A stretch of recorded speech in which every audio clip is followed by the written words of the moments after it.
ونستغفره ونعوذ بالله من شرور أنفسنا ومن سيئات أعمالنا من يهد الله فلا مضل له ومن يضلله فلا هادي له جل عن الشبيه والمثيل والنظير لا ضد له ولا ند له ولا شبيه له ولا شبه له ولا مثل له ولا مثيل له وهو الأحد الصمد الذي لم يلد ولم يولد ولم يكن له كفوا أحد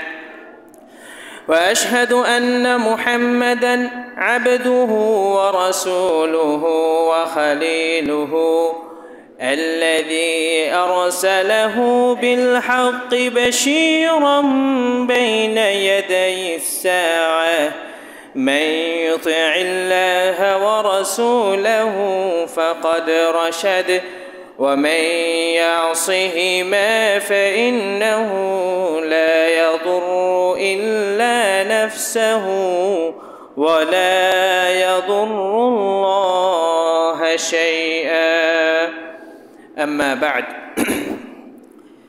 সকল প্রশংসা সকল তারিফ সেই মহান রবের জন্য যিনি আমাদেরকে প্রতিটি জুমার ন্যায় আজও মসজিদে উপস্থিত হওয়ার তৌফিক দিয়েছেন সেই মহান রবের দরবারে শুকরিয়া জ্ঞাপন করে বলি আলহামদুলিল্লাহ।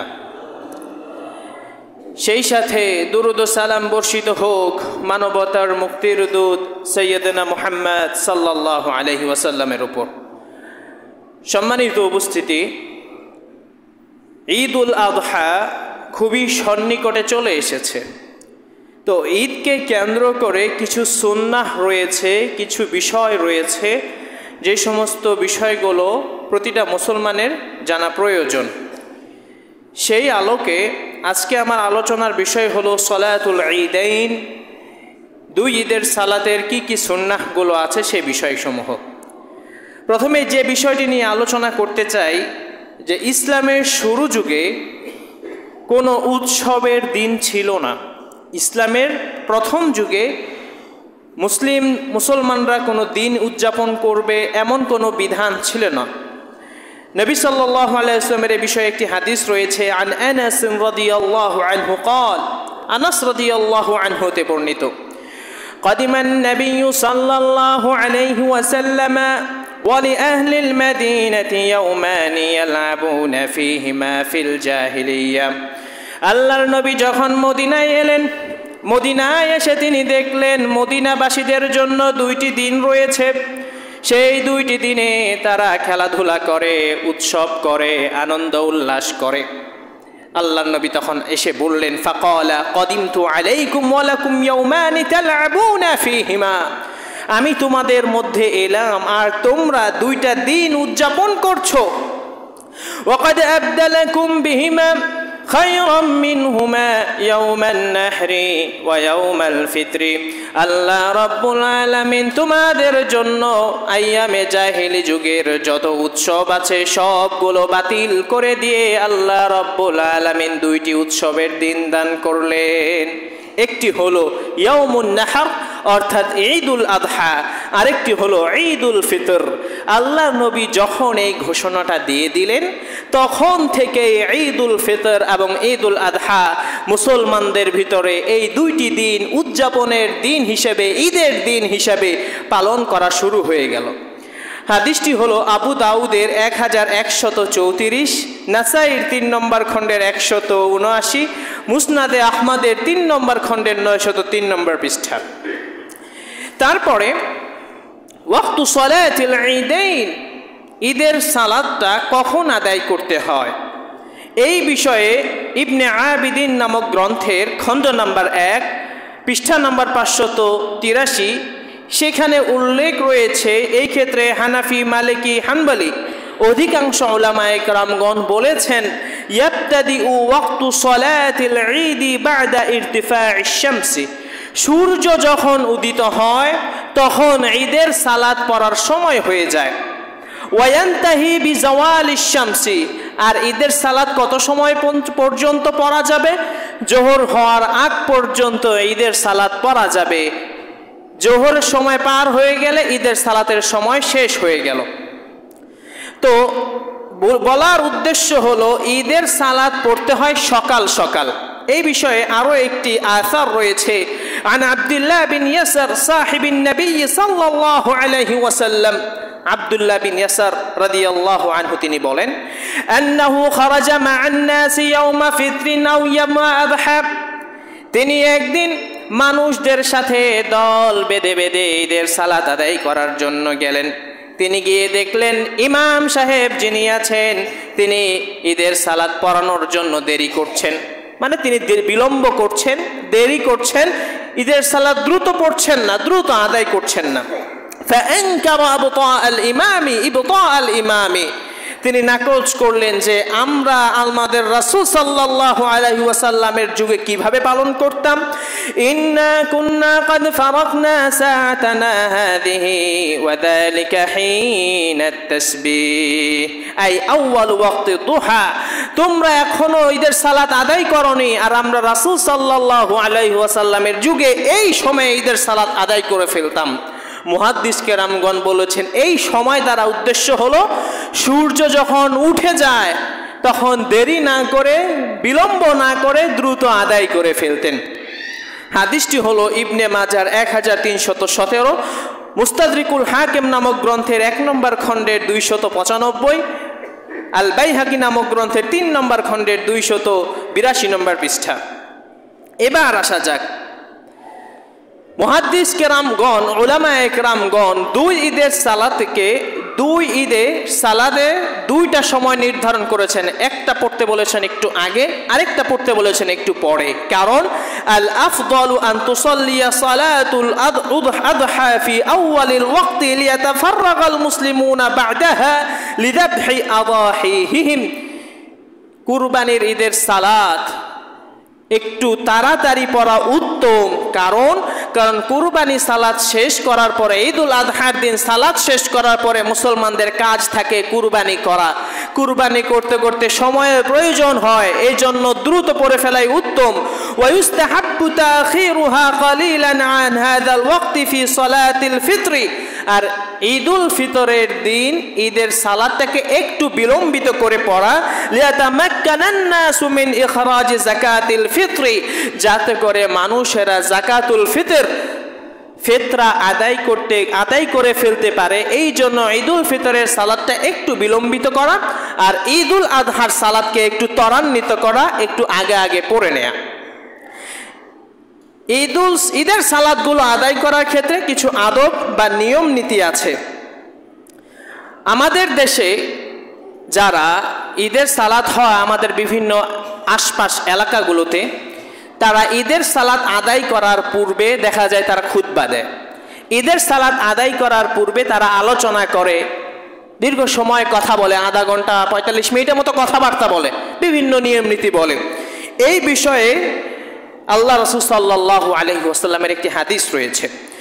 عن أبي سعيد الخدري رضي الله عنه قال كان رسول الله صلى الله عليه وسلم يخرج يوم الفطر والأضحى إلى المصلى فأول شيء يبدأ به الصلاة, আল্লাহর নবী যেদিন ঈদুল ফিতরের সালাত আদায় করতে যেতেন অথবা ঈদুল আযহার সালাত তিনি আদায় করতে যেতেন, তখন তিনি সর্বপ্রথম ঈদের সালাত পড়তেন। ঈদের সালাতের আগে কোনোদিন তিনি কোনো আলোচনা করতেন না।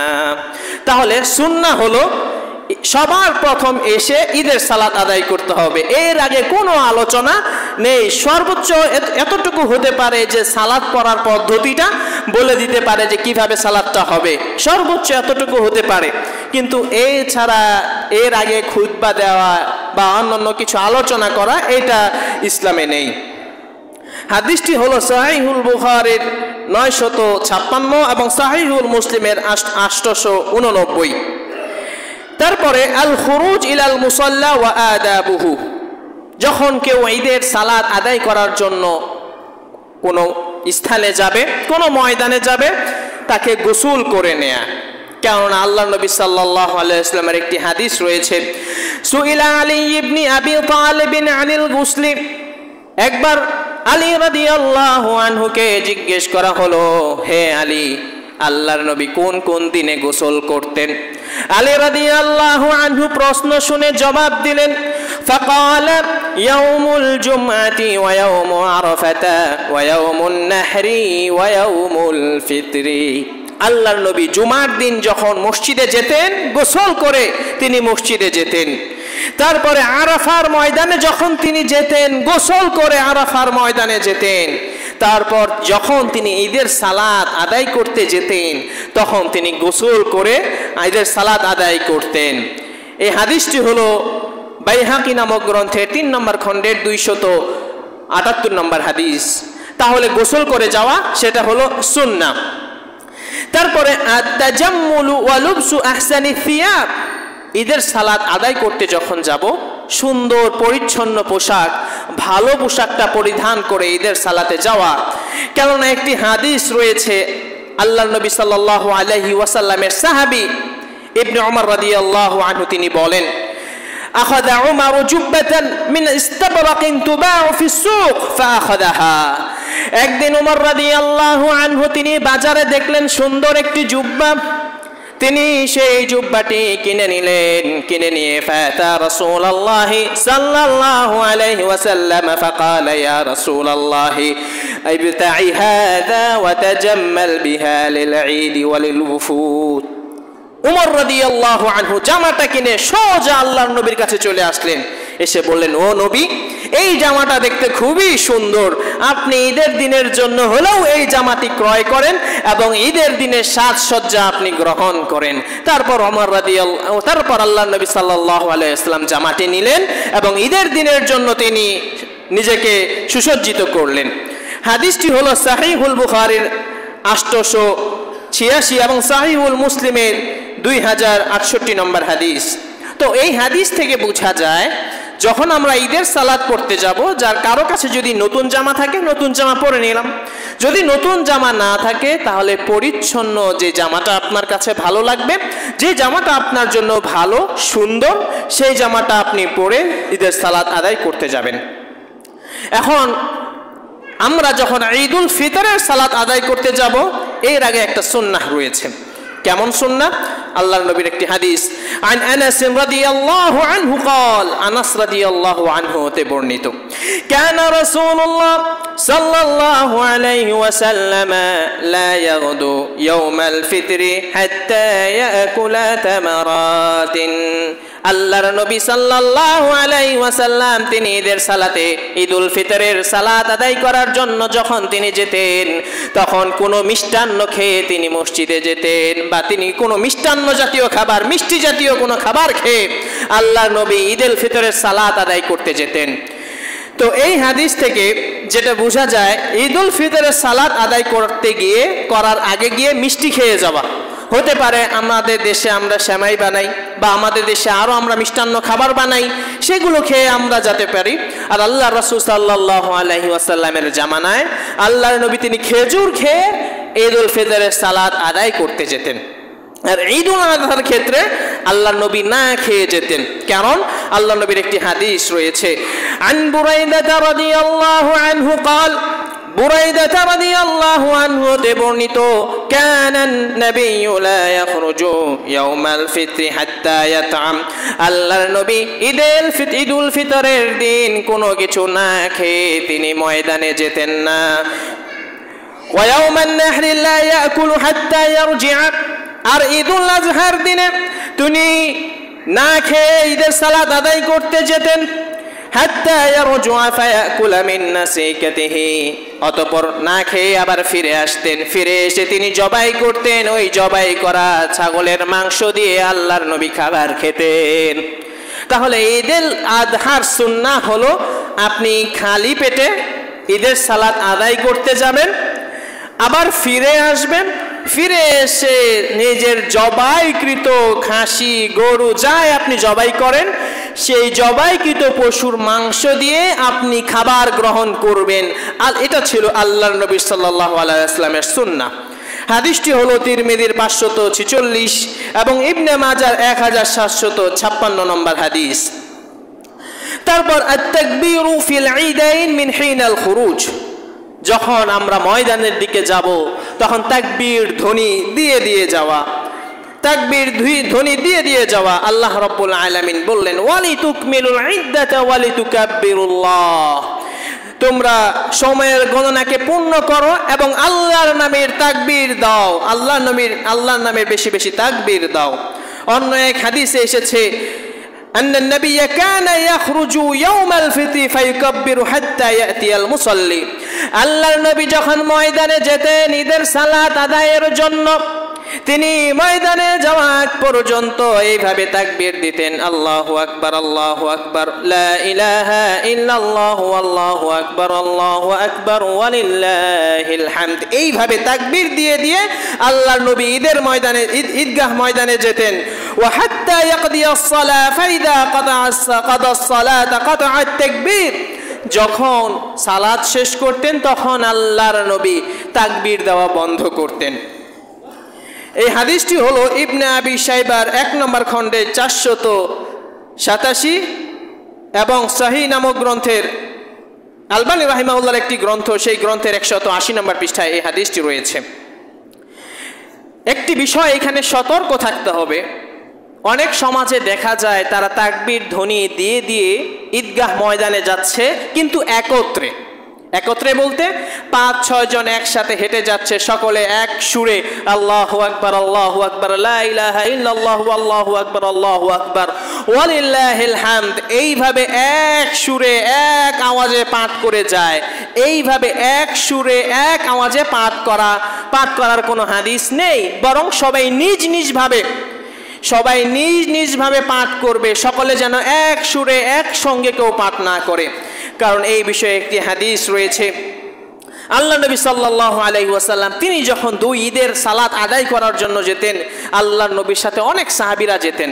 এর মধ্যে ফজল বিন আব্বাস, আব্দুল্লাহ আব্বাস, আলী, জাফর, হাসান, হুসাইন ওয়া উসামা বিন যায়েদ, আরো অনেক সাহাবী তারা যেতেন। তারা সবাই তাকবীর ধ্বনি দিতেন, কিন্তু একত্রে দিতেন না, সকলে আলাদা আলাদাভাবে তাকবীর দিতেন, কিন্তু একত্রে সকলে তাকবীর দিতেন না।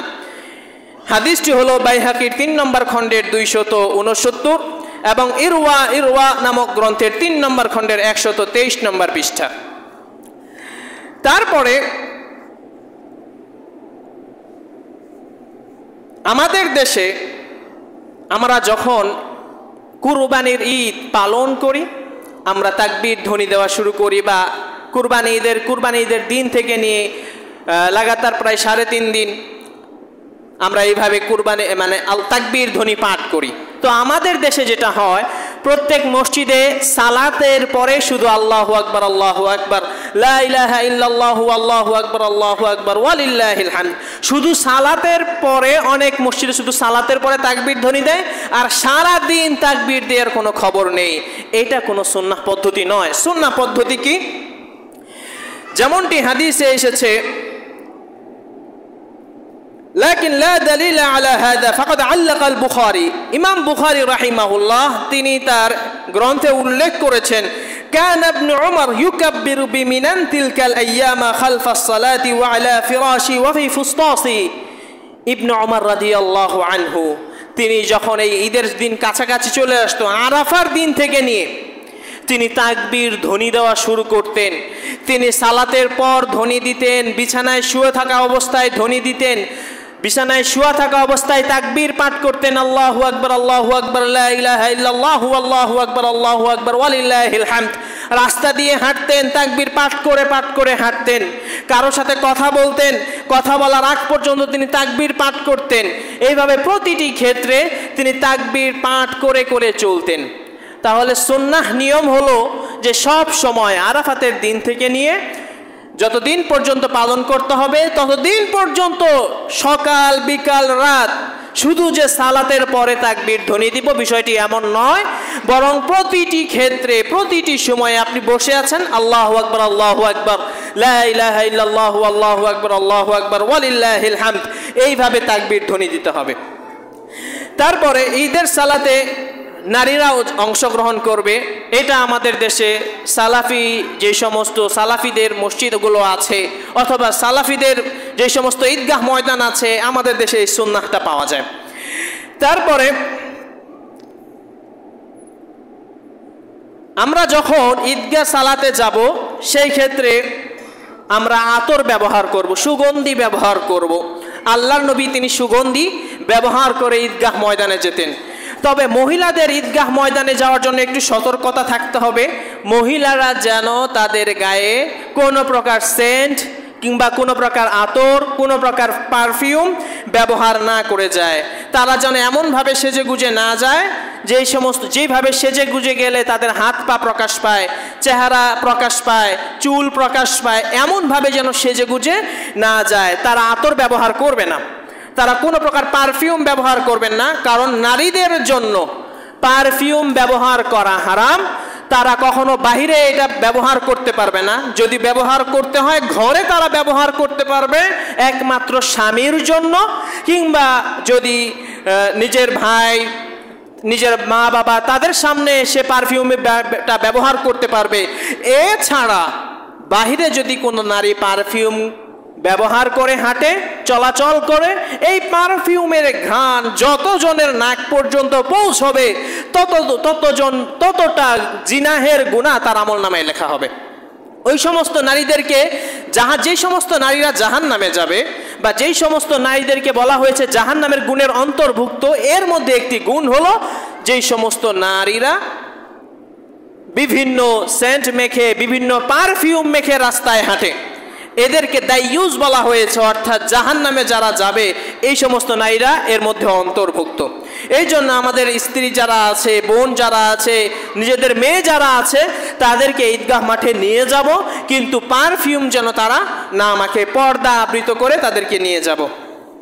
ঈদের সালাতের আরও একটি সুন্নাহ হলো আন জাবির ইবনে আব্দুল্লাহ রাদিয়াল্লাহু আনহু قال كان النبي صلى الله عليه وسلم إذا كان يوم عيد خالف الطريق, ঈদের দিন আল্লাহর নবী যখন ঈদগাহ ময়দানে সালাত আদায় করার জন্য যেতেন, অতঃপর যখন ফিরে আসতেন ভিন্ন রাস্তা দিয়ে ফিরে আসতেন। অর্থাৎ এক রাস্তা দিয়ে ঈদগাহ ময়দানে যেতেন, আরেক রাস্তা দিয়ে নিজের বাড়িতে ফিরে আসতেন। এটা হলো সুন্নাহ।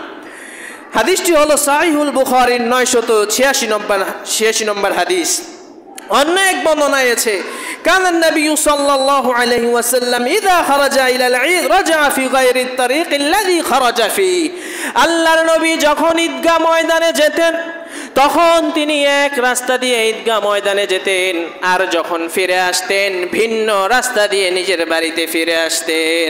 এটা হলো সুন্নাহ। হাদিসটি হলো মুসনাদে আহমদের 8100, ইবনে খুজাইমার 1468 নম্বর হাদিস।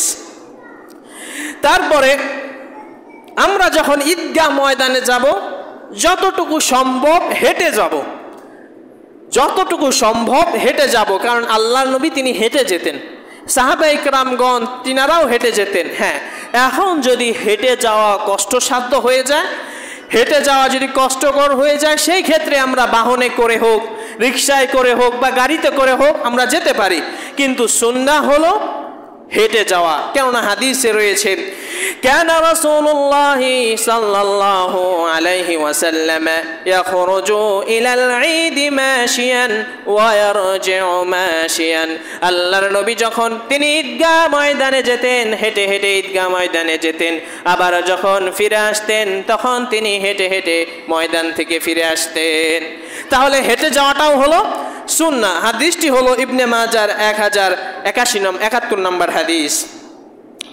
তারপর ঈদের সালাতের পূর্বে আর কোনো সালাত নেই, ঈদের সালাতের পূর্বে আর কোনো সালাত নেই। লা সুন্নাতা ক্বাবলা সালাতিল ঈদ ওয়ালা বা'দাহা। ঈদের সালাতের পূর্বে কোনো সালাত নেই। এইটা যদি ময়দানে হয়, যদি ময়দানে ঈদের সালাত আদায় করা হয় তাহলে তখন কোনো 2 রাকাত বা 4 রাকাত কোনো সুন্নাহ নেই। কিন্তু ঈদের সালাত যদি মসজিদে আদায় করা হয় তাহলে সেই ক্ষেত্রে তাহিয়াতুল মসজিদ 2 রাকাত আদায় করে নেবেন। তারপরে ইউহান্নিউনা বা'দুহুম বিল ঈদ, একজন আরেকজনকে অভিনন্দন জানানো, ঈদের দিনে অভিনন্দন জানানো। কিভাবে অভিবাদন জানাতে হবে?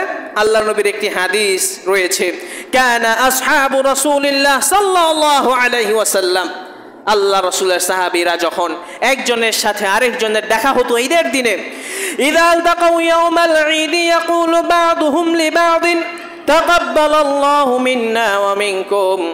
সাহাবায়ে কেরামগণ যখন ঈদের ময়দানে যেতেন, ঈদের ময়দানে গিয়ে একজনের সাথে যখন আরেকজনের দেখা হয়ে যেত তখন তার একজন আরেকজনকে অভিবাদন করতেন এইভাবে, তাকাব্বালাল্লাহু মিন্না ওয়া মিনকুম, অর্থাৎ আল্লাহ রাব্বুল আলামিন আমার এবং আমাদের আমলগুলোকে আল্লাহ রাব্বুল আলামিন কবুল করুন, এইভাবে অভিবাদন জানাতেন, এইভাবে অভিনন্দন জানাতেন।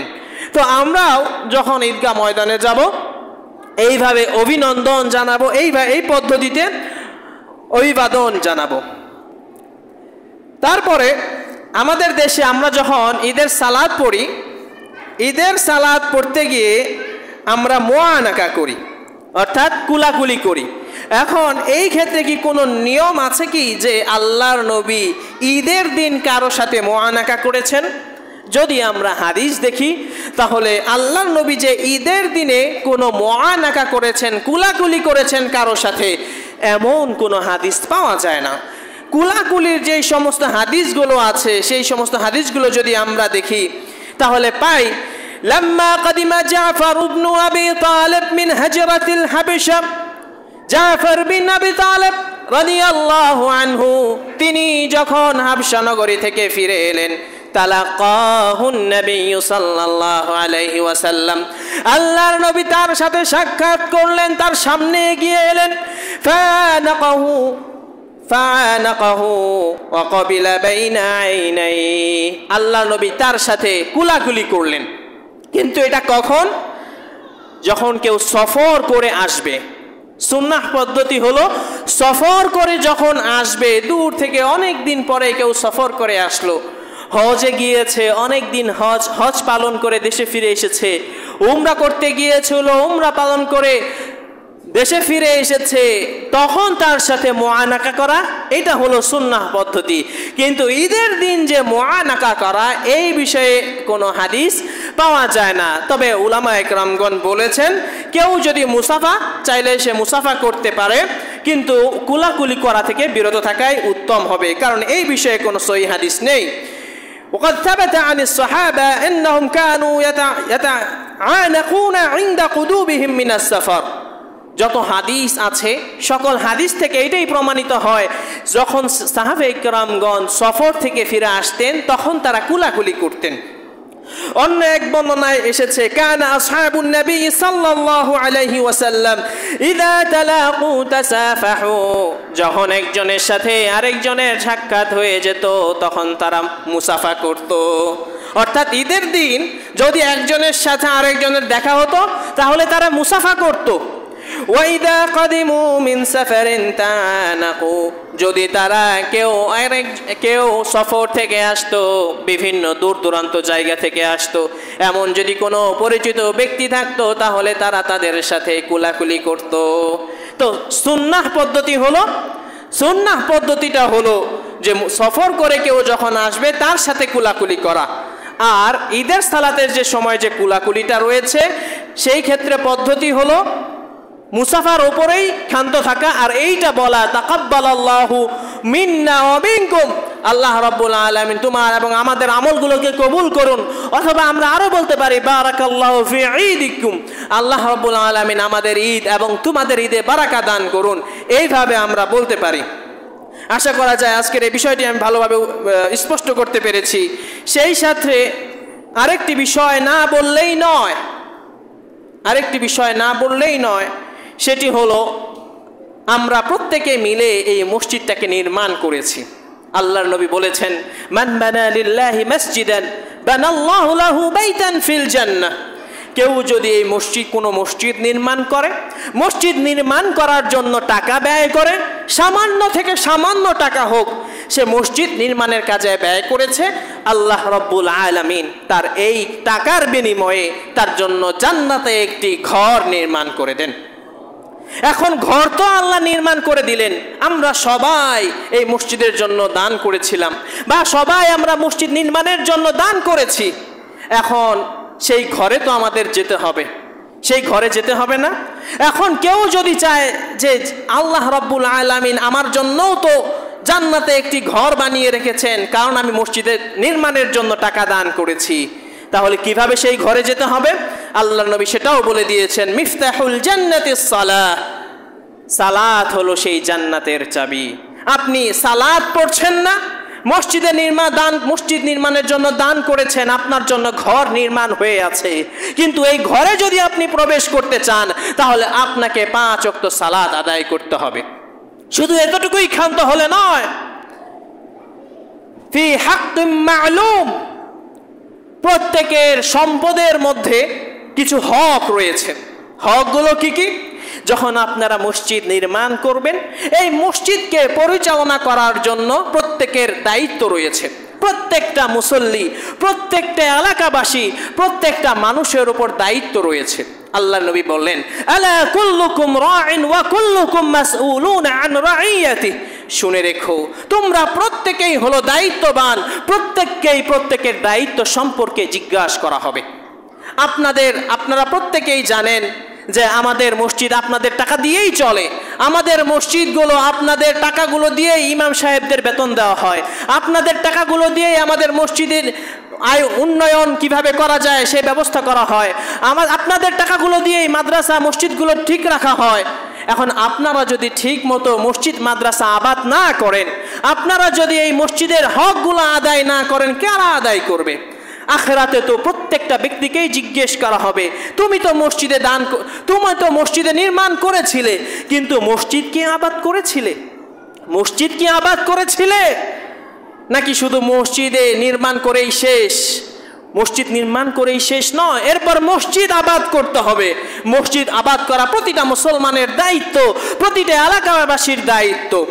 আল্লাহর নবী আল্লাহ রাব্বুল আলামিন তিনি বলছেন, ইন্নামা আমওয়ালুকুম ওয়া আওলাদুকুম ফিতনা, তোমাদের সন্তানাদি আর তোমাদের সম্পদ এইটা দিয়ে আমি পরীক্ষা করব।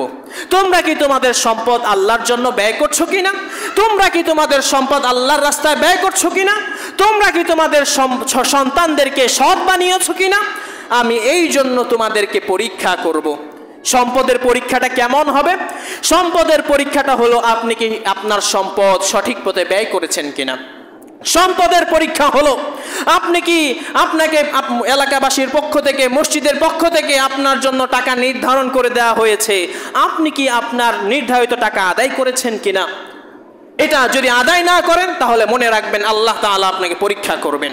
আপনি মাদ্রাসার পক্ষ থেকে আপনার জন্য টাকা নির্ধারণ করে দেওয়া হয়েছে, আপনি সেটা আদায় করেছেন কিনা। যদি আদায় না করে থাকেন তাহলে আল্লাহ রাব্বুল আলামিনের বাণী হলো, আমওয়ালুকুম ওয়া আওলাদুকুম ফিতনা, তোমাদের সন্তান, তোমাদের সন্ততি, তোমাদের টাকা পয়সা, এগুলোকে আমি পরীক্ষা করব। যদি নেককার সন্তান হয় তাহলে তো কথাই নেই, এই নেককার সন্তান দিয়ে মানুষ জান্নাতে পর্যন্ত চলে যেতে পারবে। আর যদি সন্তান বদকার হয়, পাপিষ্ঠ হয়, অসৎ হয়, বেনামাজি হয়, তাহলে কিয়ামতের দিন বলবে, রব্বানা আরিনাল্লাযীনি আযাল্লানা মিনাল জিন্নি ওয়াল ইনসি নাজআলহুমা তাহতা আকদামিনা লিয়াকুনা মিনাল আসফালিন। বদকার সন্তানরা বলবে, বেনামাজি সন্তানরা বলবে, হে আমাদের রব, আমাদের ওই সমস্ত পিতামাতাকে দেখিয়ে দিন যারা কোনোদিন আমাদেরকে সালাত পড়ার আদেশ করে নাই, যারা কোনোদিন আমাদেরকে সালেহ আমল করার জন্য বলে নাই, যারা কোনোদিন আমাদেরকে সৎ কর্ম করতে হবে, সৎ বন্ধুদের সাথে চলতে হবে, সৎ মানুষদের সাথে চলতে হবে, এই কথা কোনোদিন আমাদের বলেন নাই। ওই সমস্ত মা বাবাদেরকে আজকে দেখান, তাদের গলায় আজকে পাড়া দিব, আজকে তারা যেন আমাদের থেকে বেশি শাস্তি পায়। ইন্নামা আমওয়ালুকুম ওয়া আওলাদুকুম ফিতনা, সন্তান হবে পরীক্ষার বস্তু। ঠিক তদ্রূপ সম্পদ হলো পরীক্ষার বস্তু। আপনি যদি আপনার হকগুলো আদায় করেন, আপনার যেই সমস্ত হক, মসজিদের হকগুলো আদায় করেন, মসজিদের বেতন ভাতাগুলো আদায় করেন, মাদ্রাসার বেতন ভাতাগুলো আদায় করেন, তাহলে আশা করা যায় আল্লাহ রাব্বুল আলামিনের পক্ষ থেকে আল্লাহ রাসূল বলছেন, আলা দুল্লুকা আলা আবওয়াবিল খায়রি, আমি কি তোমাদেরকে কল্যাণের পথ দেখিয়ে দিব না? এক নম্বর হলো আস-সাওমু জুন্নাতুন, কেউ যদি সিয়াম পালন করো তাহলে এই সিয়াম, রমাদানুল মুবারকের সিয়াম তোমাকে জাহান্নামের আগুন থেকে বাঁচাবে। ওয়াস-সাদাকাতু তুতফিউল খাতিয়াতা, তোমরা যদি তোমাদের যে সমস্ত দানগুলো রয়েছে, হকগুলো রয়েছে, সেগুলো যদি তোমরা আদায় করে ফেলো, তাহলে সেই দানগুলো আল্লাহ রাব্বুল আলামিন এই দানের মাধ্যমে তোমাদের গুনাহগুলোকে মাফ করে দেবেন। তাহলে আমরা যারা এই মসজিদের ব্যয় করি, মসজিদের বেতন ভাতাগুলো দেই, মাদ্রাসার যে বেতন ভাতাগুলো সেগুলো দেই, এগুলো হলো দানের অন্তর্ভুক্ত, এগুলো হলো দান। আর এগুলো, এই সমস্ত দানগুলো দিয়েও আপনার জীবনে যে সমস্ত গুনাহগুলো আছে আল্লাহ রাব্বুল আলামিন মাফ করে দেবেন। অন্য এক বর্ণনায় আল্লাহর নবী বলছেন, ওয়ারাজুলুন তাসাদ্দাকা বিসাদাকাতিন ফাআখফাহা হাত্তা লা তা'লামা শিমালুহু মা তুনফিকু ইয়ামিনুহু, দুনিয়ার ভিতরে যদি এমন কোন বান্দা থাকে যে গোপনে গোপনে দান করে, সব বেতন ভাতাগুলো ক্লিয়ার করে, কাউকেও জানতে দেয় না, কাউকেও জানায় না, সে গোপনে এসে সবগুলো তার যে সমস্ত পাওনা পরিশোধগুলো আছে, মসজিদের যে সমস্ত হকগুলো আছে, কবরস্থানের যে সমস্ত হকগুলো আছে, মাদ্রাসার যে সমস্ত হকগুলো আছে, এগুলো যারা আদায় করে, এমন ভাবে আদায় করে কাউকে সে জানতে দেয় না যে সে আদায় করেছে কিনা, তাহলে আশা করা যায় ফাআখফা হাত্তা লা তা'লামা শিমালুহু মা তুনফিকু ইয়ামিনুহু, এমন গোপন দান যদি কেউ করে, আখিরাতে আশা করা যায় আল্লাহ তাআলা তাকে আরশের ময়দানে, আল্লাহ রাব্বুল আলামিন তাকে হাসরের ময়দানে সেই আরশের নিচে ছায়া দান করবেন। এই জন্য আমরা মসজিদ ও মাদ্রাসার যে সমস্ত দানগুলো আছে, মসজিদ ও মাদ্রাসার যে সমস্ত বেতন ভাতাগুলো আছে, এগুলো আপনার দায়িত্ব। যদি এগুলো আদায় না করে মৃত্যুবরণ করেন, তাহলে আল্লাহর নবীর ভাষ্য হলো আপনাকে জিজ্ঞেস করা হবে আপনি আপনার দায়িত্ব পালন করেছেন কিনা, আপনি মসজিদ আবাদ করেছেন কিনা, এই বিষয়ে আপনাকে প্রশ্ন করা হবে। যদি আপনি আদায় না করে মৃত্যুবরণ করেন, মসজিদের হকগুলো আদায় না করে মৃত্যুবরণ করেন, সমাজের হকগুলো আদায় না করে মৃত্যুবরণ করেন, মাদ্রাসার হকগুলো আদায় না করে মৃত্যুবরণ করেন, তাহলে আল্লাহ রাব্বুল আলামিনের থেকে সতর্ক বার্তা আপনার জন্য। আল্লাহ রাব্বুল আলামিন তিনি বললেন, ওয়াল্লাযীনা يكنزون الذهب والفضة ولا ينفقونها في سبيل الله فبشرهم بعذاب أليم, যারা সম্পদ জমা করে রাখে, সমাজের হকগুলো আদায় করে না, মসজিদের হকগুলো আদায় করে না, মাদ্রাসার হকগুলো আদায় করে না, সমাজের আরো যেই সমস্ত বিষয় আছে ওই সমস্ত বিষয়গুলোর হক যারা আদায় করে না, আপনি হে নবী তাদেরকে যন্ত্রণাদায়ক শাস্তির সুসংবাদ দিন। যন্ত্রণাদায়ক শাস্তি। টাকা জমিয়ে রাখছেন, মসজিদের বেতনগুলো আদায় করছেন না, মাদ্রাসার বেতনগুলো আদায় করছেন না, আপনি এই সমস্ত হকগুলো আদায় না করে মৃত্যুবরণ করছেন, মনে রাখবেন আখিরাতে আপনি পার পাবেন না। আপনার সম্পদগুলো, আপনার হকগুলো আপনাকেই আদায় করে যেতে হবে।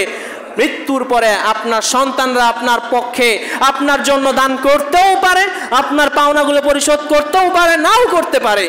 যদি পাওনাগুলো পরিশোধ করে তাহলে তো আপনি বেঁচে গেলেন, আর যদি সন্তানরা পাওনা পরিশোধ না করে তাহলে খাসিরা দুনিয়া ওয়াল আখিরা, আপনার দুনিয়াও শেষ, আখিরাতেও শেষ।